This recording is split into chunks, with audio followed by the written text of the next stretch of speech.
Well, good evening and welcome to the 2017 Gilfillan Memorial Award Lecture.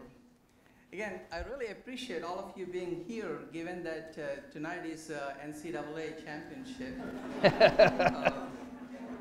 So if you hear in between all of a sudden loud noise, that means somebody's watching their iPad. The game. We're really in for a treat tonight. We're going to hear about the fascinating field of snakes, sex, and sins. Let me assure you, you're going to hear it from a real expert on all of these topics. Snakes, sex, and sins. So when I first heard what today's topic is, that is something to do with visiting the Garden of Eden, I wondered whether the College of Science is maintaining enough distance between science and religion. I was promised that it will be a PG-13 talk, or maybe, looking at the audience, maybe a G talk, and it will be consistent with our core values of excellence, diversity, and harmony. It will be a very welcoming and inclusive of diverse beliefs and orientations. But before we enter the Garden of Eden and learn about snakes, sex, and sins, I want to thank the Gilfillan family for their generous gift that enriches our campus community, Corvallis, and the region. The gift enhances our efforts to share scientific discoveries and cutting-edge research with our students, faculty, staff, alumni, and friends. There are plenty of seats in the front. Please do come in. Thank you so much for your strong support of science, which has been a long-standing tradition in our college. I want to recognize the Gilfillan family members and their guests who are in our audience today. We have Bob and Nan Johnson, niece Kay Simon, daughter Carolyn Jensen Maynor, and John Doughty and Tammy Wood. Let's give them a round of applause.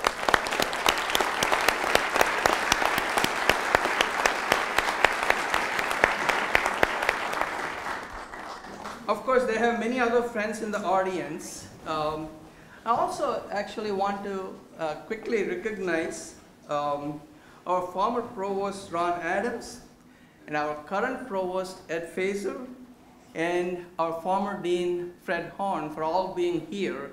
And again, thank you for being here.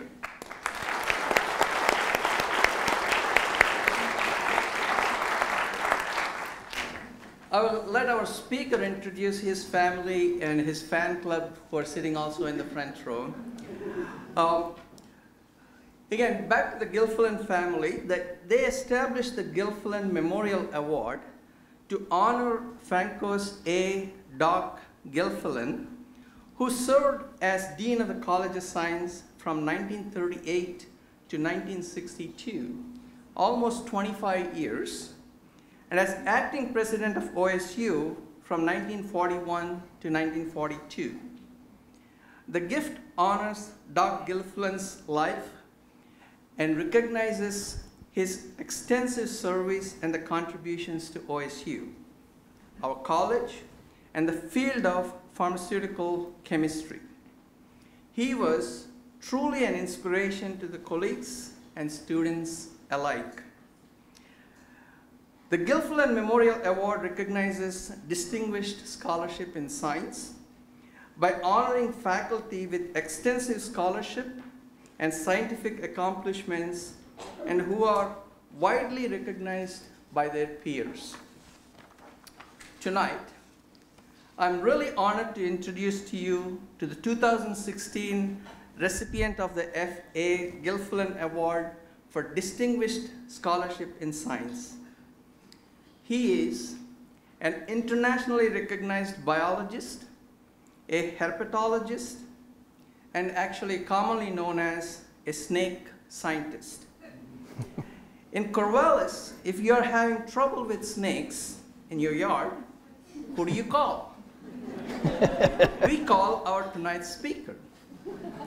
In fact, he will admit that my wife Shobha one day was very scared in our yard and texted me a picture of a long snake in our vegetable garden.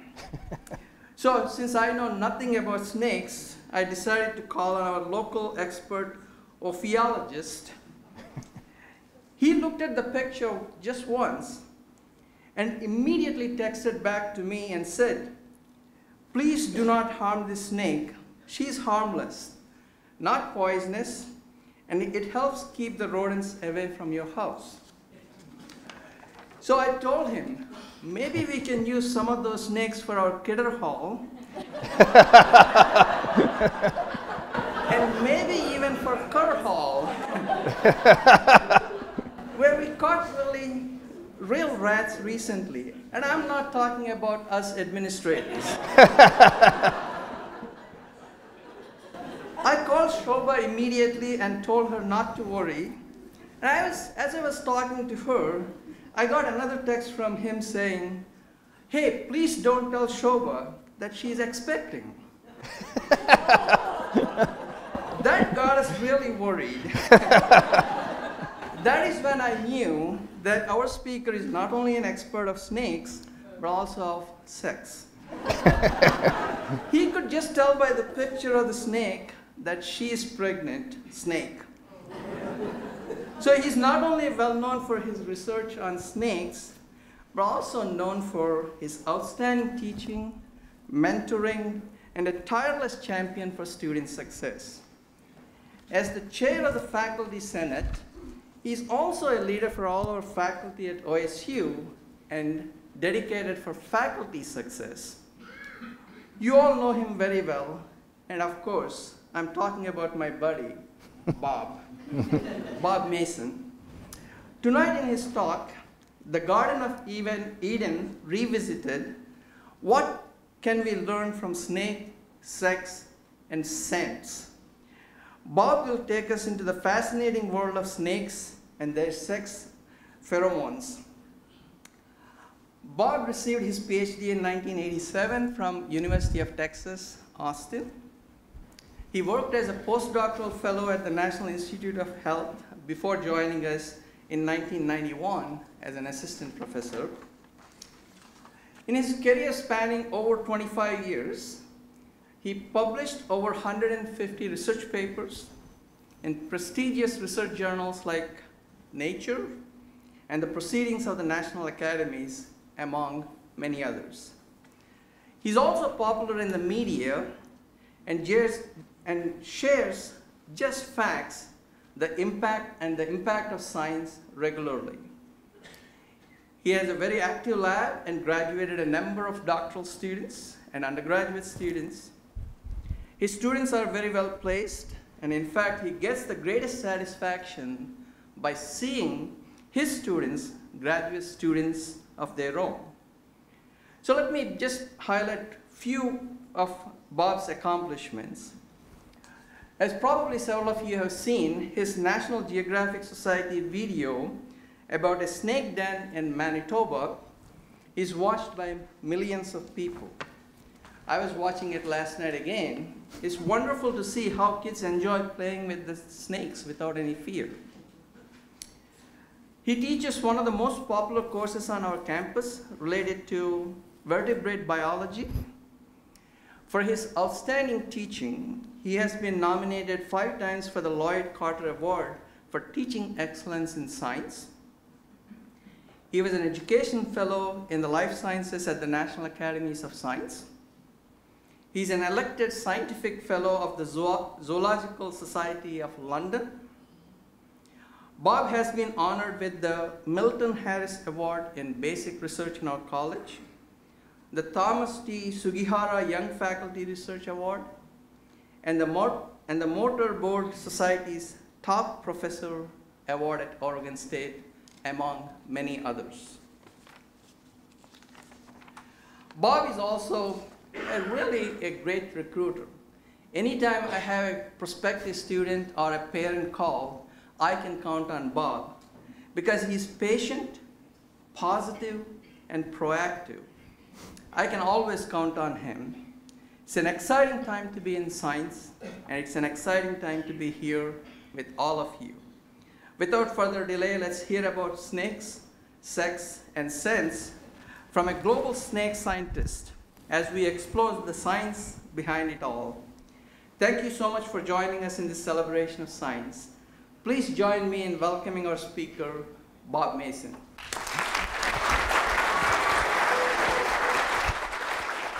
Thanks, Sastry.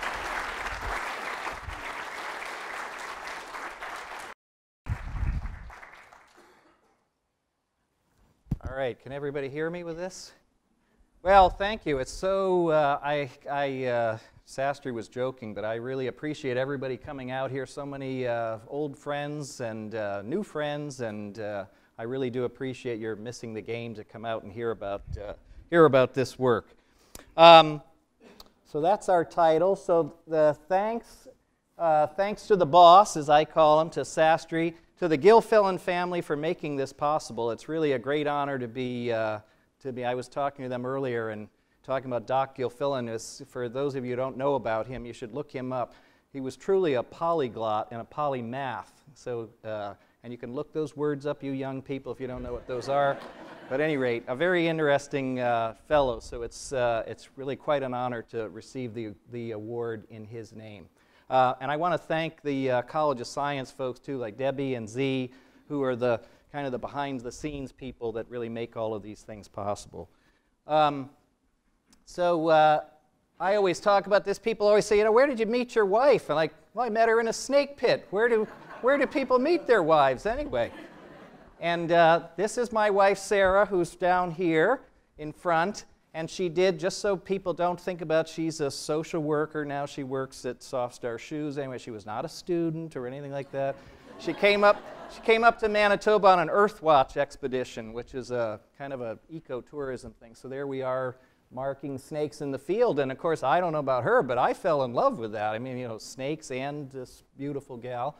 And then my two daughters are here, Ren and Phoebe, Ren Ruby and Phoebe Rose. You'll notice there's a pattern there. I couldn't name my daughters, or we couldn't name them after snakes, so they're named after birds. But you will notice, this was a few years ago, they're down right in front here. Can you wave, girls? Are you too shy? Oh, there you go.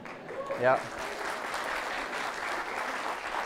But I did want to point out that those are two mating garter snakes that they found that I didn't even find. They found them. So they're budding little herpetid. They're actually at the foot of our driveway. So they found those.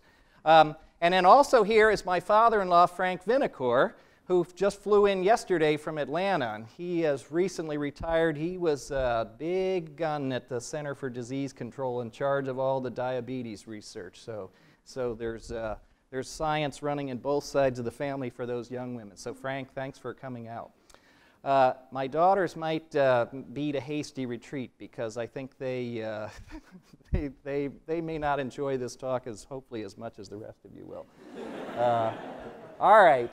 So there we go. So then just a little history. This is actually a hard talk to put together because lots of you folks are like, oh, Bob, I've always wanted to hear what you do, so I'm coming. I want to really hear, and I want to hear the nitty-gritty about all the good stuff you do. And then the college was saying, remember, don't do any nitty-gritty. You got to make this the human story there. So I think everybody's going to be a little bit disappointed, but we'll press on. So here's sort of the history stuff that we don't usually do in a science talk. So I was born in Hartford, Connecticut. I was telling Ed Fazer just a little while ago, I'm one of the few people in Oregon that was actually sad that the Yukon women lost the game and didn't get 6 in a row. Everyone else would give someone else a chance. We'll say when you're from a little state like this, you got to press it on. So that's where I started. I always tell people I'm very proud of my Bachelor of Arts degree from Holy Cross College, which is a Jesuit school in Worcester, Massachusetts, a very old school. I was a biology major there. Then I went from a small liberal arts college to, at the time, the largest school in the nation.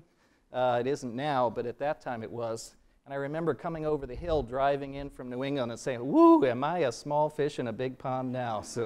But I really loved Texas. We'll talk about some of the stuff there. Went to Texas, I guess Sastri's already told us. Went to the National Institutes of Health. I was a postdoc there in the Heart, Lung, and Blood Institute. That was a real life-changing situation. I'll talk about that in a second too. Whoops, wrong button. And then to OSU, and I have been here 26 years, and I have to admit it goes by fast.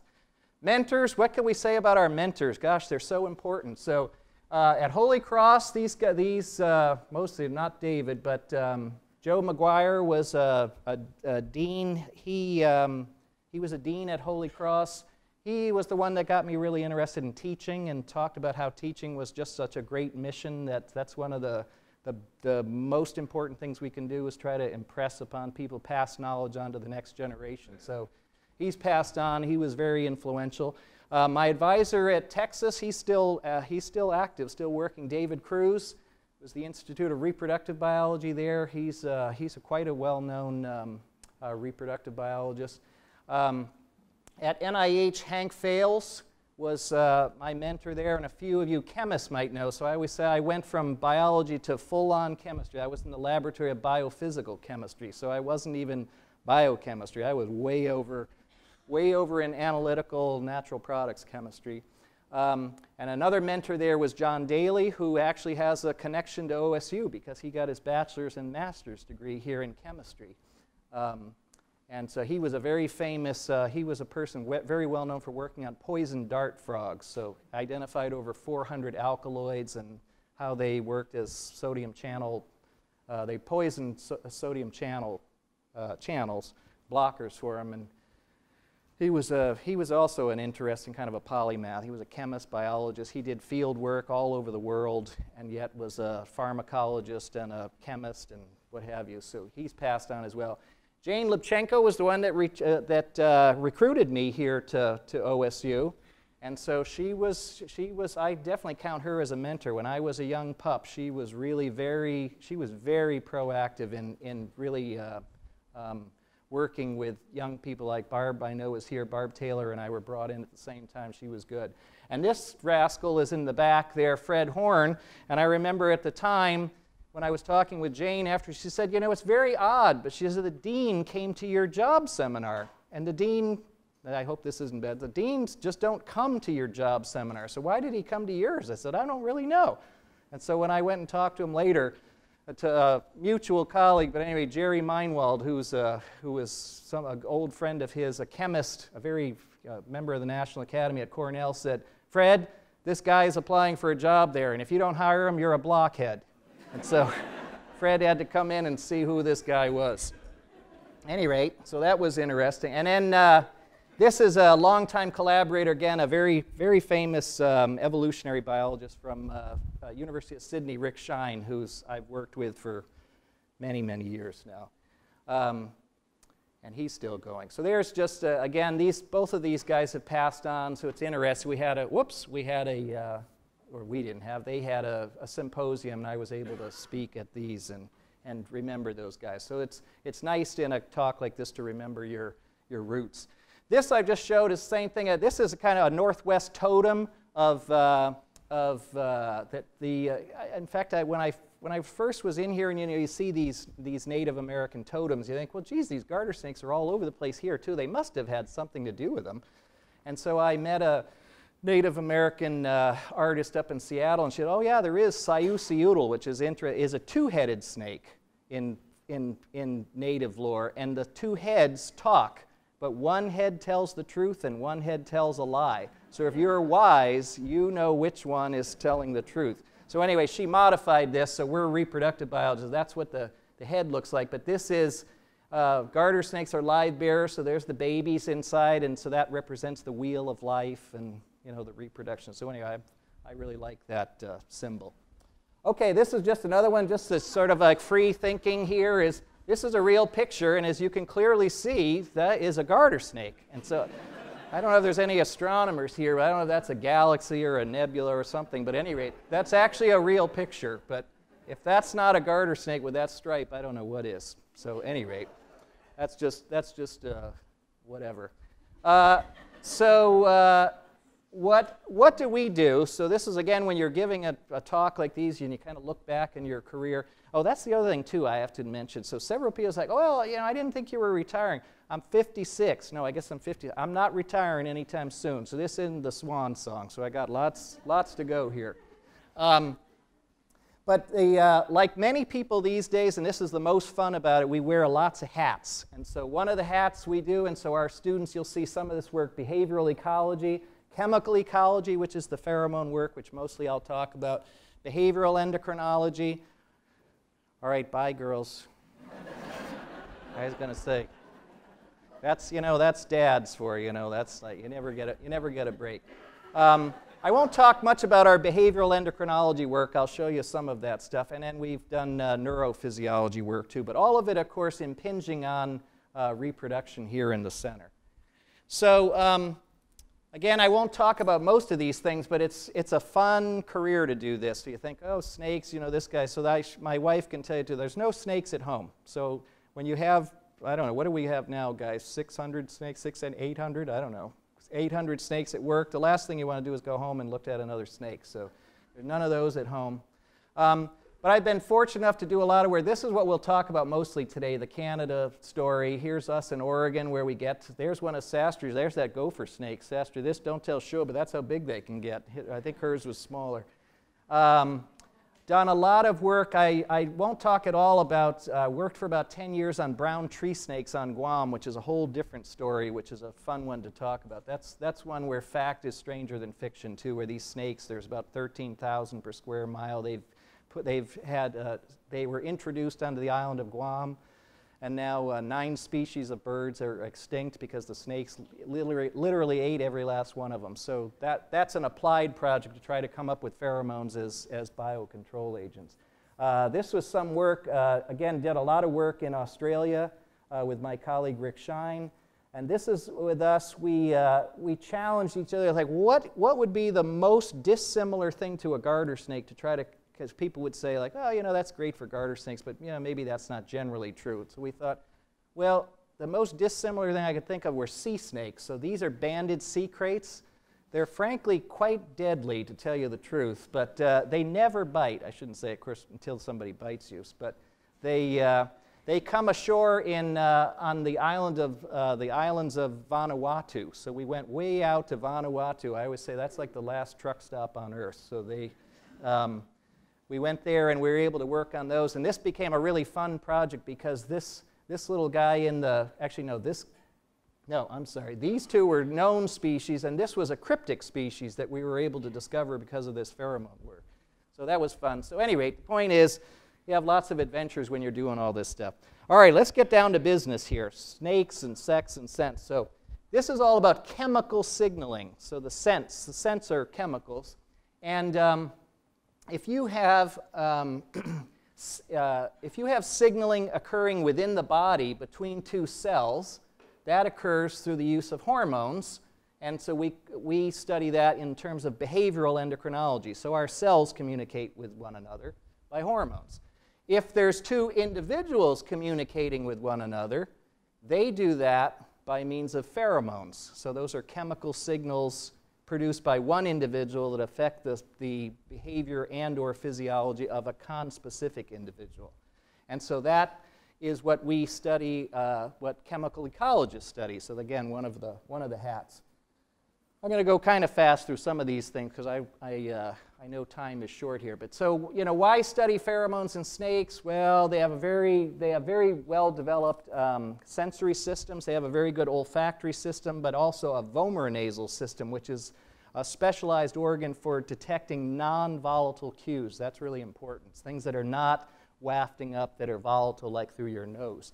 So these are the things. This is why your dog can't, on a cold winter night in Oregon, they can't just I know everybody said, well, can't you just pee on the one thing? Do you have to go running around, pee on 12 things and then go sniffing and all that? That's all vomeronasally mediated. The snakes, it turns out, are a really good model because the pheromones, we got lucky, they retain their activity even when you do lots of chemistry stuff to them.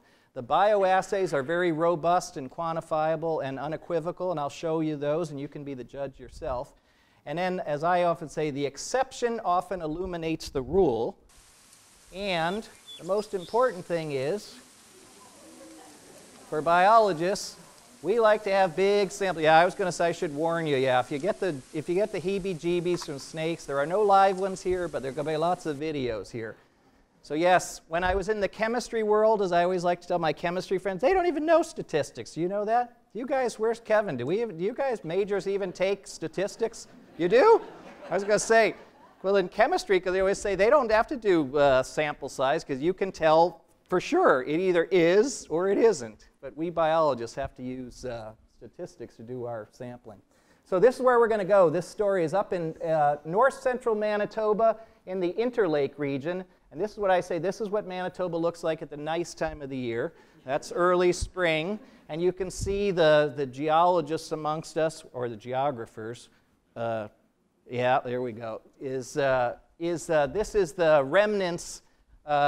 It's the remnants of the great inland sea, Lake Agassiz. So all of the Midwestern states and the prairie provinces have these limestone erratics. Well, I should say, so you go back 10, 12,000 years ago and a glacier just scraped its flat. So it's flat as a pancake, as you can see. And you see these glacial erratics. Some of them are granite from the granitic shield in northern Canada. That's some of the oldest rock in the world, actually. And then you see limestone, which is the remnants of the sea. And then where there's limestone and then there's water, you often get these scouring outs, and so you can get these big sinkholes or caverns there. And this provides a place for the snakes to overwinter. So up in Manitoba, the temperature can literally get to 50 degrees below zero in the wintertime. And not to be a non-science, people say, is that centigrade or Fahrenheit? It's like, who knows? It's cold. It's like, who cares? It's cold.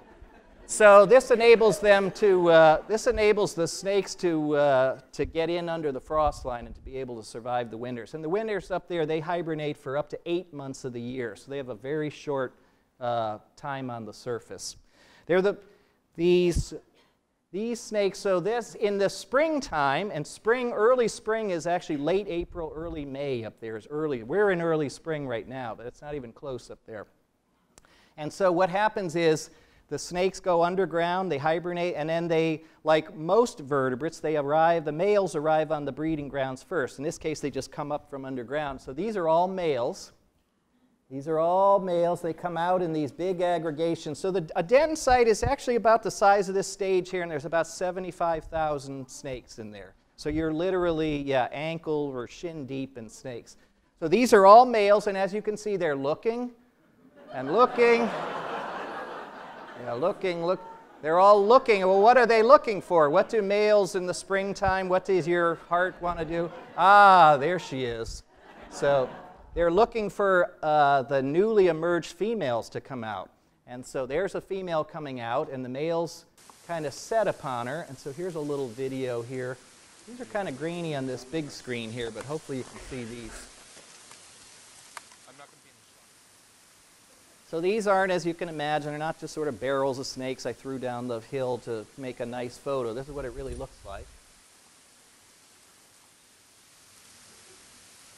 So then we got the snakes up here. So these are all the males. They're all looking around for the females.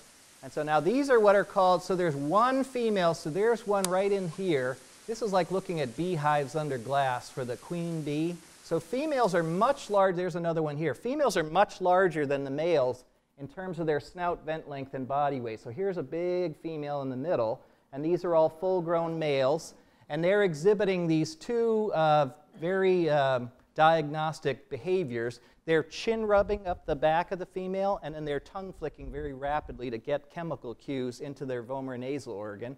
And then so you'll get anywhere from 10 to 100 males all swarmed around one female, but she's only going to mate with one of those males, one lucky guy. So lots of biologists, of course, love these things. Well, who's the lucky guy, and why is he so lucky?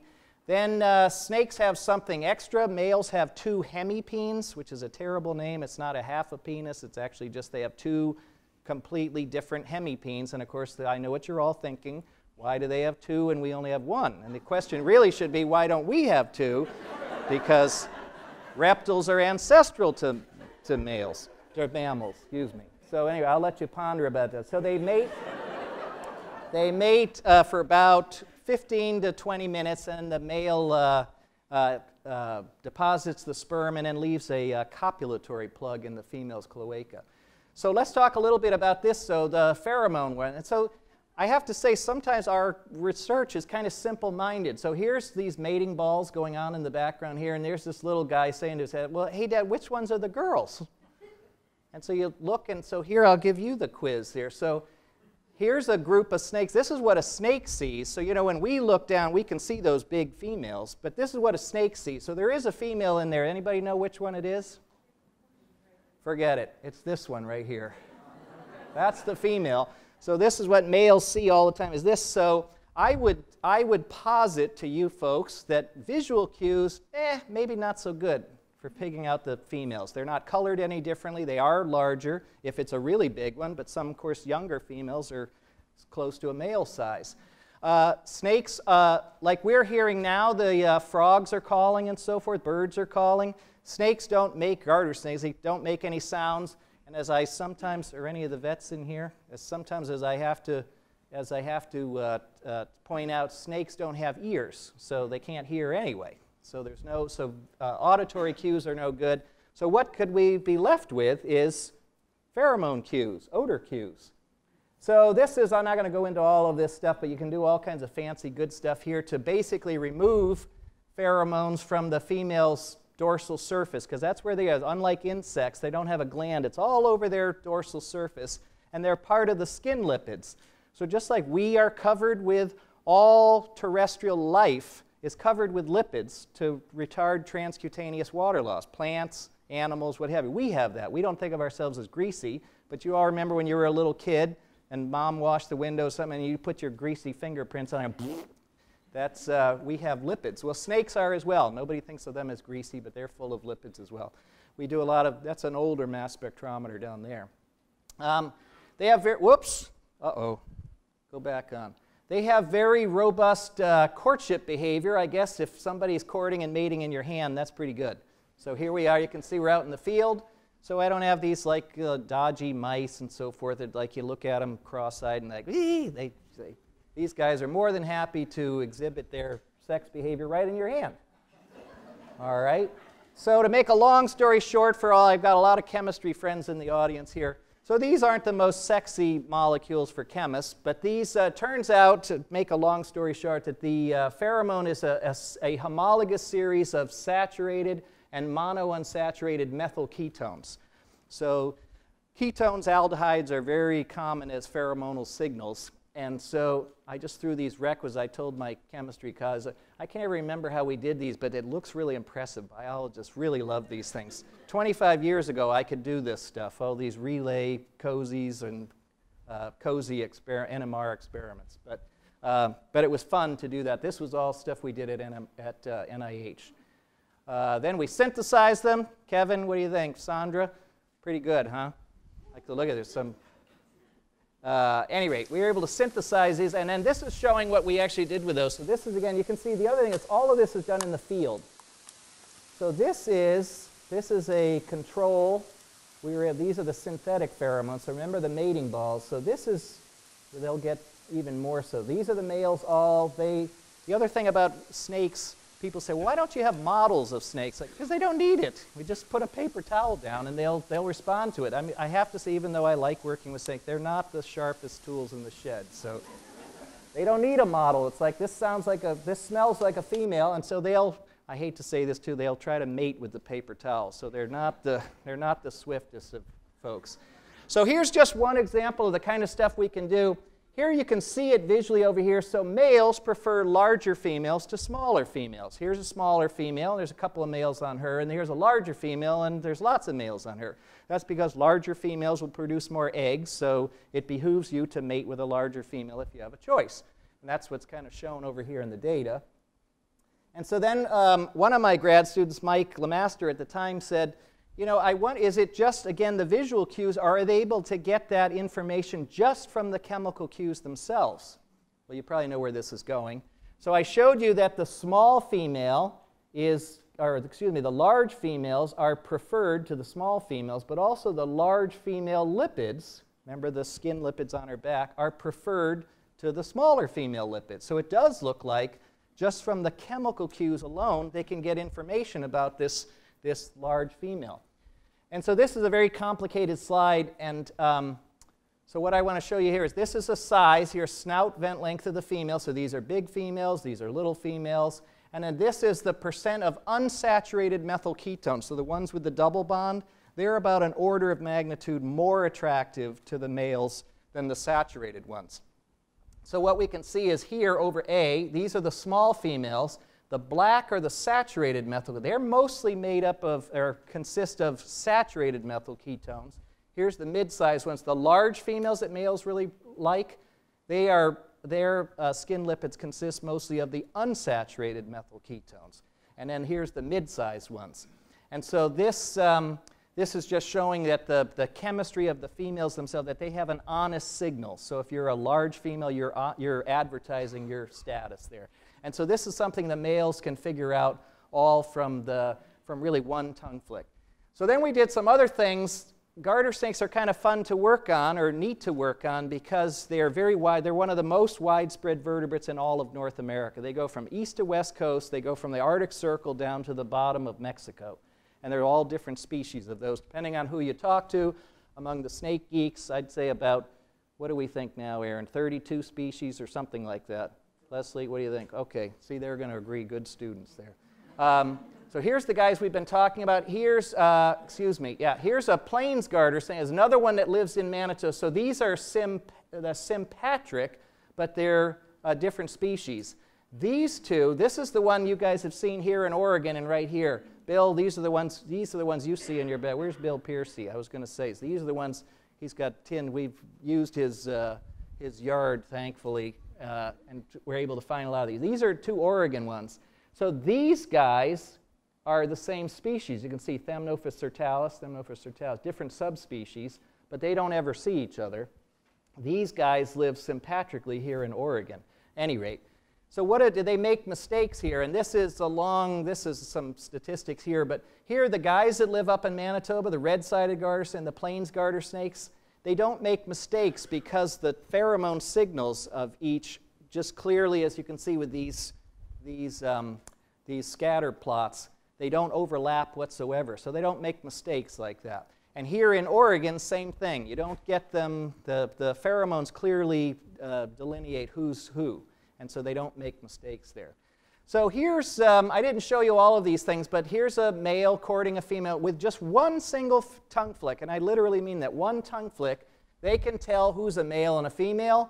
If the female's in breeding condition versus non-breeding condition, I did show you the data on small and large. They can do that. And then they can tell the difference between species, but then I didn't show you these data.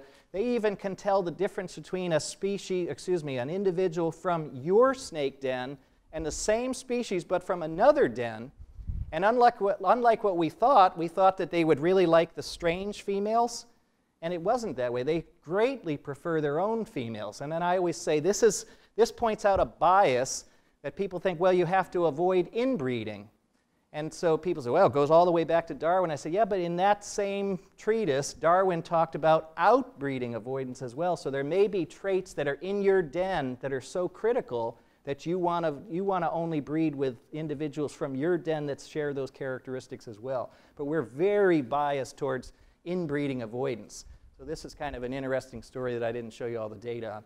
Here's an alternative bioassay there. When we're up there, Sastry talked about that, we get a lot of folks come up to the field sites there. And so these Cub Scouts were there like, what are you doing? Oh, we're going to say, well, let us have a crack at that. So these guys, like, they really got into it. This guy's got it like right up his nose. So they confirmed that the definition of pheromone was correct, because they also claimed that it did nothing for them. So remember, pheromones are only within a species. So the garter snake pheromones did not affect these boys. This is some to show you, so people that know me, I'd try to get these cheap laughs like it. But we actually do some good stuff here. This is when I was sweating bullets, because this was for a while there, up where this main den site is, there's what counts as a highway up there was really a 2-lane road. It would be like Highway 99 here, but it's a main artery. And about 15,000 snakes a year were getting smushed on the road, squished. And it wasn't because people were going crazy. They're very small and they're black. They blend right into the pavement. And so the local folks up there said, you know, this is just not okay. This is not right that these animals are getting killed. Of course, they're Canadians, too. I'm looking at my Canadian colleagues down here. So they're a lot nicer, because in Texas they did this study, and they showed people would actually drive into the ditch to hit a snake and then drive back on the road. In Canada, they didn't want to do that, so it really is true. So they said, what are you going to do about that? So, of course, the wildlife officials and all that said, oh, you've been working on this all this pheromone stuff. They follow trails. They can follow one another. We are going to dig tunnels. The roads up there in northern Canada, they do not like to touch those roads because the road bed, you know, the frost gets in. If you wreck that road, it'll just heave and just wreck the roads. So they said, we can dig pipes into the existing road bed like this. So they got all these guys, the electric people, what do they call it? The hydro people, right? Hydro is the electric folks, the gas company, whatever. They got it, and they said, are we going to do all this work? And they had volunteers to come in, and all the ladies in the community made sandwiches and coffee for people, and this was like a week-long project. And it's up to you, Mason, to make sure those snakes go through the tunnels. Go through these bloody tunnels here. And it's like, woo, the snakes do not like to go into cold, metal, dark places. So they said, well, if this stuff you've been working on works, it should be no problem. So I have to say, whew, I was sweating bullets. We put the pheromone in there, and thank God the snakes went in there just like we thought, and whew, they went in there. So then we went from that to, I think it says in here somewhere, went from 15,000 a year down to like 1,500. It was like several orders of magnitude, and that's only at the end of where the tunnels aren't. So thank God science really does work, and so lots of people actually ask about this all the time. All right, I'm going to dash ahead here. This is where I took a lot of slides out, so I hope that you guys can catch this stuff. So this is, we do neurophysiology too. So remember I was talking about this vomeronasal organ, which in the snakes is in the roof of the mouth, and that's for detecting these non-volatile cues. And so we know that it's involved in the detection of sex pheromones, but it's also involved in the detection of their prey. So they tongue flick. If anybody has watched snakes, all snakes do this. That's the other thing too. Any snake, no matter what you're talking about, they do this. And they're bringing these chemical cues into their mouth. So we talked about, and I haven't shown you the data, we did lots of stuff. You can do all kinds of manipulations in neurophysiology, and I'll show you just one slide of electrophysiology recordings we've done. But this is showing, this is a little worm bit, because this is a very short video. So that's a little worm bit, and it has a colleague of mine, Mimi Halpern, was able to identify, this is another reason the snakes are good. We have the pheromone that we've identified, plus they love to eat earthworms, and the chemical cue in the earthworm that's responsible for this behavior has also been identified. So we have a sex cue and a feeding cue. So watch what they do. So watch this. Oh, I hope nobody's talking here. The sound is on. Sometimes I'm saying, like, come on, do it, dummy. So there you go. So that's, if you noticed on that, one tongue flick and bam, then they go and attack that worm. So this is something that we're working on right now. So here's these, back to this, here's the pheromone here. It is a very, so our chemists will know this, it's a very long chain aliphatic hydrocarbon. It is not something, it's a fat. And so it's just like cooking bacon. You cook the bacon, you eat the bacon, you stick the pan in the sink, and then you pour the water in, and what happens? All the grease floats on top of the water, right? And so that's what this is essentially a big lipid like a grease. And they are insoluble in aqueous solutions. This just literally floats like wax on top of water. Yet, here's the vomeronasal organ here. It communicates to the mouth so the tongue can go out, come back in, and then the chemical cues go up into the vomeronasal organ. It is an aqueous fluid-filled organ. So how do we get this lipid signal into this aqueous environment? Well, it turns out, and this one I have to give credit to my colleague Mimi Halpern, we did experiments to beat out the yin-yang to try to get this stuff to work. And she said, have you ever heard of the Harderian gland? You students can look this up. Of course, I have to be careful now. People Google this all the time. You can look in Gray's Anatomy. There's like 3 sentences. So this was named in 1670 or something like that, and there's 3 sentences. Basically, people say, we think it has something to do with tear formation.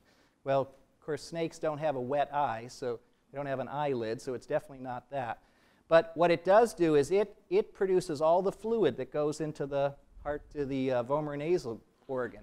And these Harderian glands are the largest cephalic glands in the heads of most vertebrates. So there's when I talk to students, say, oh, everything's already been done. Like, here's some anatomy that people don't even know. We have Harderian glands. Nobody knows what they do.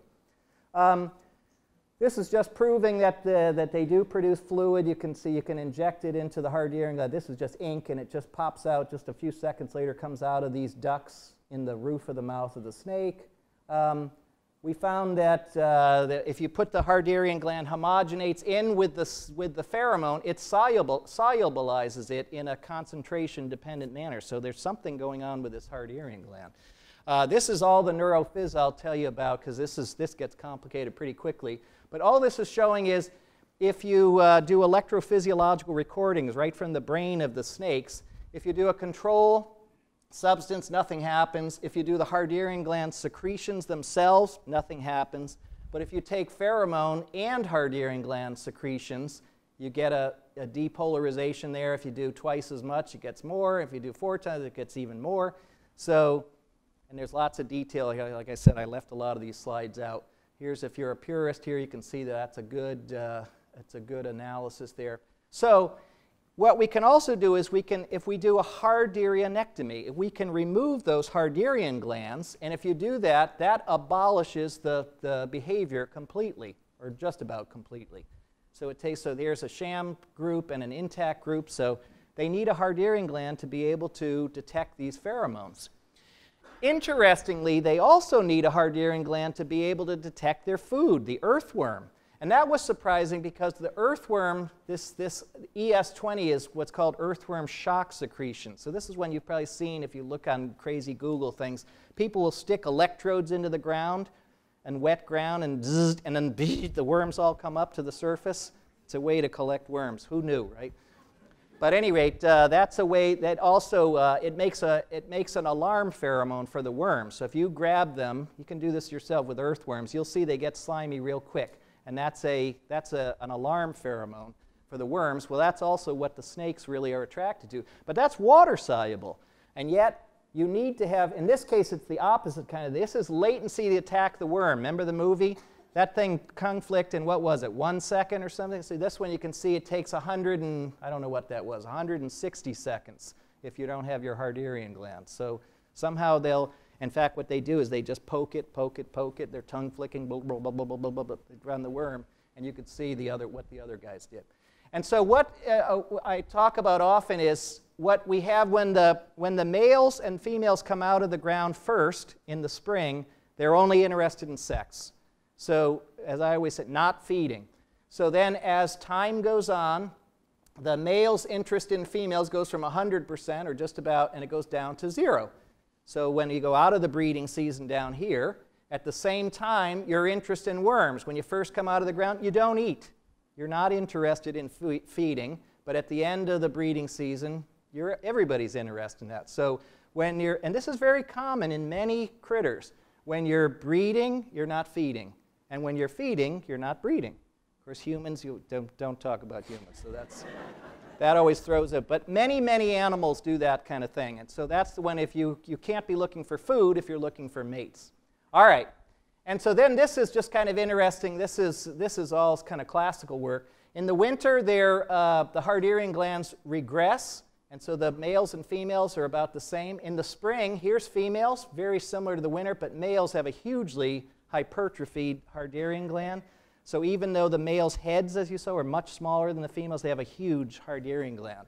I don't know what that means, but you could guess. Maybe you'd come up with some hypotheses, and Aaron's going to figure this out. But anyway, and then in the feeding season, both males, those are one on top of the other. Both males and females have a greatly hypertrophied Harderian gland. So then another thing that was kind of fun, and it's a story I could tell you guys about later, because I was working with my colleague Mimi Halper, and she's from New York. She's right from Manhattan. She's an excellent scientist, but she's very critical. And so she said, well, let's get the Harderianectomized guys, and so we were trying to prove that indeed we actually did Harderianectomize. So we're looking under the scope at the histology. She goes, Bob, you idiot, you've marked these things wrong. This is one of the controls. because she said, it's a whole hard hearing gland. You go, oh, okay, like, geez, you know, I'm already like a full professor. Like, geez, I'm getting sort of, you know, dressed down by my colleague here. It's like, oh, okay, well, I guess I made a mistake. Like, well, give me another one. Oh, this is another one that's wrong too. They did mark them all right. So anyway, as you can imagine, we looked at them all. They had regenerated. So except for your liver, to have, again, a vertebrate tissue, as you guys all know, if you lose a kidney, you can't grow a new one. You can grow, if you have enough of your liver, you can grow more liver back. But that, I would claim evolutionarily, or at least posit, must be a pretty important organ for it to regenerate so quickly. So it's very rare for things. You can't regenerate a salivary gland, for instance. All right. So then we're doing some more work here. I'm just going to skip by this stuff. So then I just wanted to say Sastry did. You guys have to hold on for a little bit long. I'm going to go faster here. I am very proud of my students here. That is, I think that's our greatest legacy. And so I have to say, but I also have ulterior motives. So I am a biologist, and so we're very much Darwinists. So I say part of my, Paul, make sure my reasoning is right. I figure my job is to pass on more of me into the next generations. So at least student-wise, right? I want to make more of me. That's shocking to many of you. But I want to make more of us. And so this is, so I'll just go really quickly through, because these things aren't things I've talked about, but I kind of mentioned it before. The Garter Snakes are a really good example for adaptive stress response. So this I'm going to go quickly so you won't. This was Ignacio's thesis work. It turns out, so you know, I always say stress is good, strain is bad. Stress is what enables you to get out of bed in the morning. Stress hormones are going to allow you to get up out of this chair after this boring lecture. And so, but too much stress, as you know, is bad. So when animals are chronically stressed, they suppress their reproductive output because it's better to live to fight another day and give up breeding. And also they suppress their, Leslie, I'm looking at you, their immune system. So anyway, these guys are examples. So you can stress them. They do have a stress response, but this shows their stress, even though we stress them, they do not suppress their reproductive behavior. So they have what's called an adaptive stress response. If you live in this environment, well, this guy's dead, but you can get pecked. You can have a flood. This is water coming through. Well, I'll show you pictures later of ones that are wounded that Leslie's working on. Anyway, there's a flood coming into your den. Here's a snowstorm that snowed on you. If every time you had a stress like this, you gave up reproduction, they'd be extinct. So they have an adaptive stress response. So Ignacio is now at Virginia Tech working on birds. This is a really cool study that Deb Luderschmidt, one of my students, did a common garden experiment where she was trying to see, so here we go again, these are all the same species. These guys right at the tip of Florida, our guys and then our Manitoba guys, all the same species. Do they respond the same way, even though they're in very different environmental conditions? And of course, I won't go through all of this. There's Deb up there. She's a professor up at Portland State. She's done a lot of neurophys work on GnRH, done a lot of work also on melatonin. So I'm not telling you the whole story about this, but at any rate, the answer to the common garden was, yeah, environment has a great deal to do with it. Even though you're the same species, your environment, as you would imagine, is more important. Rocky Parker's at James Madison University. He did an interesting thing. His work was all on, and I didn't tell you anything about this. This was one of the science papers we had done, was that the males also have female mimicry. So there are certain males that can produce the female pheromone, and then they dupe the other males in that highly competitive thing to think that they're a female. And so while they're courting the wrong one, they make a beeline in to do that. Anyway, so that's what's shown here. Rocky is now picked up on the brown tree snake work over here, and then he's also unfortunately involved in, anybody know that? The pythons in Florida, which is a big mess. I say that unfortunately because I hate to say it, Florida's a trash can of wildlife, so I don't know how they're going to do that. But anyway, Rocky's involved with that. Chris Friesen is one of my more recent, he's a postdoc over at Sydney. He's working on the cane toads that probably many of you biology students know about those. Chris did really cool stuff. These guys are a really excellent model for what's called cryptic female choice and sperm competition. So the biologists in the room, I won't be able to tell everybody else all about that. But these guys are really easy to work with because, again, if you use a mouse model, It's very difficult to say, okay, mouse, you guy, you mate with this girl. They're not going to do that. Okay, they're very flighty. Snakes, I don't have to literally do this. I just like, you don't have an option of anyone else. The females will mate and the males will mate. So you can actually do things like, okay, female, you're going to mate with this male first and this male second and vice versa. And they're very easy to manipulate and in the wild. So lots of stuff about that. They're a really good model, and Chris is doing a fantastic job. Here's Leslie, my current students right here. Remember I told you about stress and reproduction? Stress, chronic stress suppresses the immune system. So Leslie is looking at, here's a predator right here, these nasty crows. We don't like crows. This is the kind of thing you get, though. These guys smashed up. The crows will peck their heads, and then they'll get away. And then these are like snakes that will live. Their guts are kind of hanging out, and they have these huge scars, yet they'll live. They are really tough. And so Leslie is looking at immune function here in the snakes. All right, and quickly here, Aaron is working on, we're very fortunate here, so again, you molecular biologists among, in the room here, Aaron is doing transcriptomics work and RNA-seq experiments, and then we are very fortunate because the garter snake is one of the first, it was one of the first two reptiles that was, the whole genome has been sequenced. So we are very fortunate in that regard. And so Aaron is working on looking at the, I guess I never said that word, did I? Is looking at, among other things, the binding proteins that may or may not be, like they are, the binding proteins that are being produced in the Harderian glands. All right, and then David Hubert, my last graduate student now, is working on global climate change issues. So here is where our dens are, and you can see this kind of heat map of where the greatest heat differentials are in historic records. And unfortunately, the garter snakes are right smack dab in the hot zone there. And so they're a really good model. This is kind of a pass and a prayer kind of thing, but I've been working on that in that system for 35 years now. So we have a lot of data that actually goes back to the point where, you know, things were tipping there. So David's working on that and doing more transcriptomics work. So lots of students. I want to get into this is my preachy part here, so hang on. So there's lots of students, graduate students, lots of undergrads working there, and I do, that sounds, now I'm going to get, like I said, I'm going to get preachy, but you know, this is my night, so you're going to have to kind of bear with me for a minute. So, you know, I really do enjoy working with the undergrads, and so we've had great experiences with them. We've published a lot with them. So here's my, some of the perks of this life. Here's these guys, you saw Mike LeMaster before. He's a professor up at Western Oregon. Mike Green is at University of Colorado, Denver. Mike worked on brown tree snake stuff. This Mike did the initial chemical ecology stuff. As you professors know, here we are enjoying a beer on the Elba River cruise at the ISE the International Society of Chemical Ecology meetings, so you guys know about that. Broader impacts, just going quickly through. So what do I also do? I work on little kids' books here, like all kinds of, you know, these are really like first reader books for kids. And it's fun, you know, to get kids interested in science. I'm a science geek. I want other people to be that. Of course, you know, there had to be a whole series on snakes, so of course we do that. Here's one, a shout out to my colleague Adam. Where's Adam? Is over here. There he is over here. So again, I'll get preachy. You know, I have to admit, I enjoy my teaching. Now, Sastry, you stop up your ears here. I'm not going to teach for free, but I do like working, teaching. Here I am. I don't know what I'm doing. I must be making a point there. And then Adam is my colleague out here, and we teach the vertebrate biology together. We were one of the first ones to get into the teaching in the round here, which if anybody hasn't tried that, I love teaching in the round. It's great.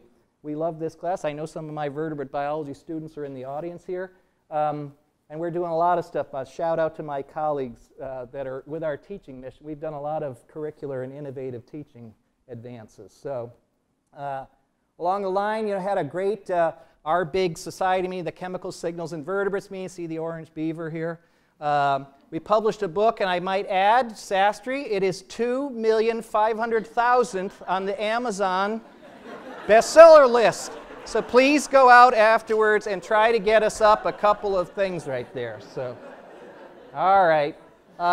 You know, then you had fun with this. I was one of the associates for Copia, one of our herp journals here. Here's our flagship journal for chemical ecology. I was on the board for that for over 10 years.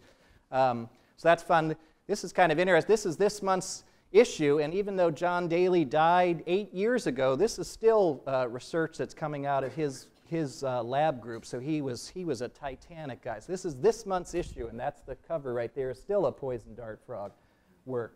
So now we're going to get into some others. This is the controversial part. I might get fired out of here.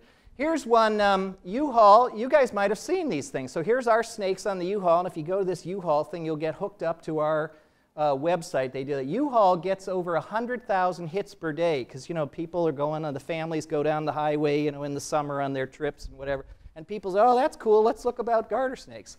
So here we are way up in Manitoba, and the U-Haul company came out. This is the original truck, and now there's 1,600 trucks across North America, and just about every month I get a picture of a selfie of one of my colleagues standing in front of the U-Haul truck like they're the first ones that have ever seen this thing. It's like, okay, thanks you guys. At any rate, that's a fun one.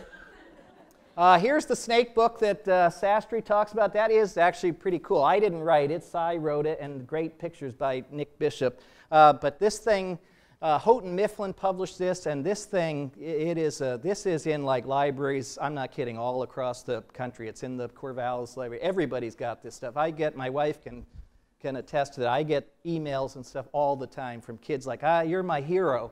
You know, and your book is next to my bed, and like, well, you know, whatever happened to like the, you know, Flash Gordon or somebody like that. But at any rate, all right, here's the but. So now we're going to talk about a little bit of philosophy with Tony Soprano and Paulie Walnuts. Now, so this is the one a little controversial. There's no bad words, but you can imagine. So this is a real thing. So listen very carefully. Very carefully. I think you'll be able to hear it. Let's listen to Paulie and Tony philosophizing about snakes and talking about the garden. Amazing thing about snakes is that they reproduce spontaneously.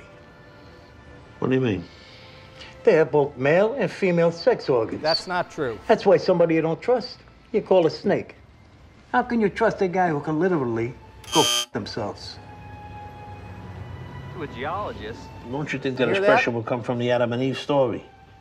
When the snake tempted Eve to bite the apple? Hey, snakes were themselves long before Adam and Eve showed up to you.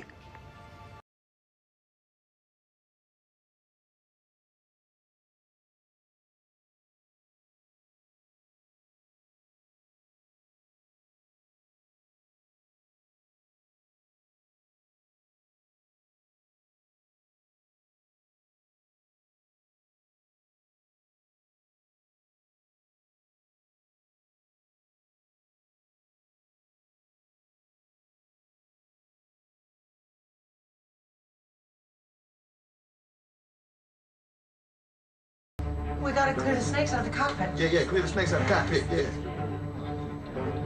Enough is enough! I have had it with these monkey-fighting snakes on this Monday to Friday plane! Everybody strap in! I'm about to open some freaking windows. So I know you've all seen that classic. You know, there's Gone with the Wind, you know, Gone with the Wind, I don't know what, you know, Wizard of Oz, and then Snakes on a Plane. So I strongly suggest you sit. This has become one of these cultural memes. I just had a blast doing this all this past week, looking at all this stuff. So of course, if you haven't seen it, it is one of the worst movies ever done. It's terrible. But it made a ton of money, and Samuel L. Jackson's, and so now there's a gazillion. There's like gerbils on a plane, and you know, philodendrons on a plane. It's like a cultural meme. And so I was in, Adam knows, but he was with it. I was in Berlin. And a reporter from Berlin said, you are the inspiration for that movie. I'm like, what? What are you talking about? Well, she met, and so he was reading this stuff about the brown tree snakes on the plains, and that there's this professor, he didn't say like Bob Mays, but there's this professor that's studying pheromones, trying to affect their behavior. So if you haven't seen this classic, what happens is the bad guy, a scientist, gets pheromones that apparently work on all snakes. And so the bad guys put a whole bunch of really mean, nasty snakes into the plane and then spray this pheromone, and the snakes start going berserk and biting all the people on the plane. And of course, they're trying to kill this one guy that's going to like rat them out because they were drug lords or something like that. So at any rate, so that you get good and bad, Sastry. I'm sorry. All right. So finally, here's the preachy part too. As you mature, that's I didn't know that all the provosts were going to be in the room. This is what euphemistically we call aging. Well, okay, I'll say for myself when I age, but anyway, try to give back a little bit. So this is right up here. This is when I do the faculty senate stuff. So I enjoy doing that. Here's another one. You know, we have a fun time at the university. This is me as the announcer at the last women's gymnastics meet. They were kind of up against a rock and a hard place, and so anyway, it's a longer story than that, but that's me announcing at the gymnastics meet. I think this guy is saying, like, what the heck is he doing there? At any rate, that's a lot of fun.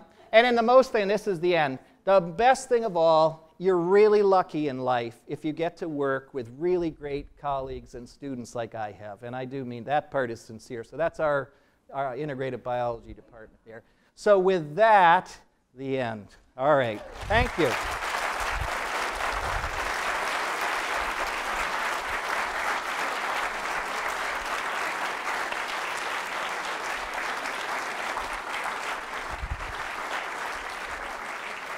So I know we are running a little late, but I know you're dying to ask a couple of questions to Bob.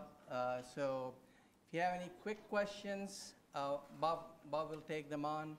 And if you're worried about NCAA, it's 50-50 tied. Serious? Sastry! He's watching the game when I should have been by talk. 50-50, all right.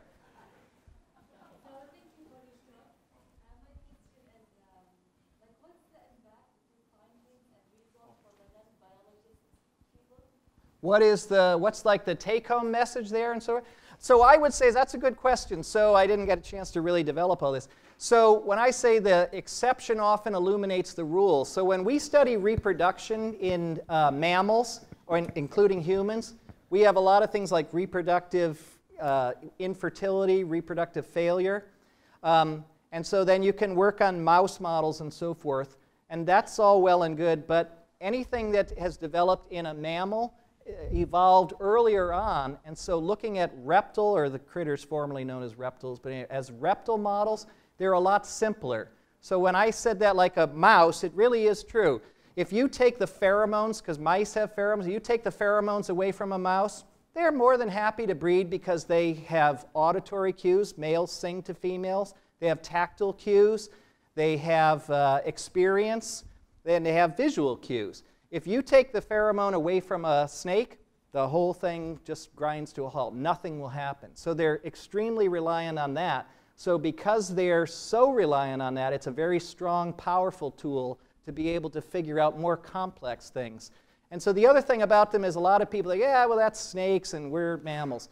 They have the same organs we do. They have livers, kidneys, whatever. Their blood, although they have nucleated blood, but their blood is like ours. Their hormones that we study, their estrogen is not like our estrogen. It is exactly the same. Testosterone in a snake is exactly the same as testosterone in a human or in a mammal. So the things that we can figure out in simpler models here lead to insights into more complex models like mammals. Does that help? Okay, thank you. Could you use the phone microphone, please? We're videotaping this, so.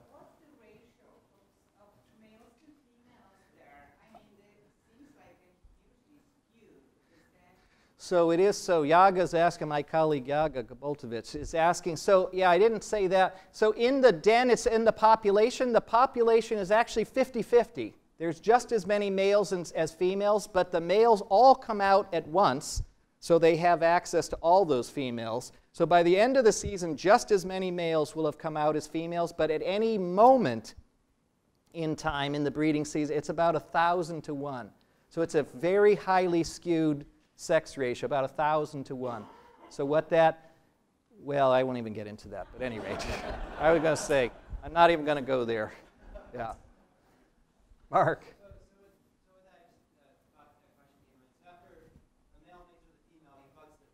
Yeah.